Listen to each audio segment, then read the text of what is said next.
બહેનો સોમનાથ તીર્થની સફાઈ માટે શ્રાવણ માસ પૂર્વે સોમનાથ આવે છે। આમાં એવા સેવકો પણ છે જેમના ઘરે નોકર ચાકર કામ કરતો હોય, પરંતુ તેઓ પણ સોમનાથમાં હાથમાં સાવરણો પકડી અને સફાઈ કરતા નજરે પડે છે।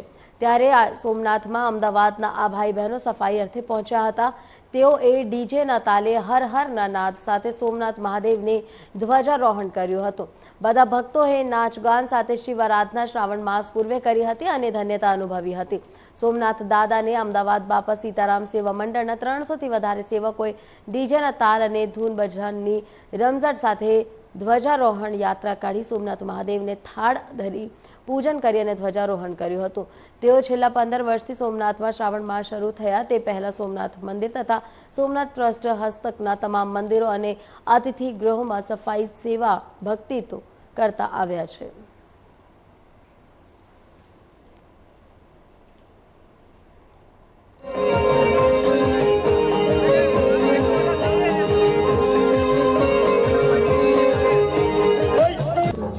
અમારે આવે છે સોની સાહેબ અમારા મેઇન છે। અમે અહીંયા 15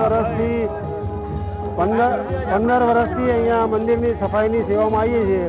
સોમનાથ ટ્રસ્ટની અંદર જેટલા મંદિરો છે બધા મંદિરોની અમે સફાઈ કરીએ છીએ। અમે શરૂઆતમાં 150થી 200 આવતા હતા, અત્યારે 300 માણસ આવીએ છીએ। પ્રાચી, ભાલકાતી, ગીતા મંદિર, આ સોમનાથનું મુખ્ય મંદિર, સર્વ મંદિરોની અમે બધા અહીંયા પોતાની સ્વેચ્છાએ સફાઈ કાર્ય માટે આવીએ છીએ।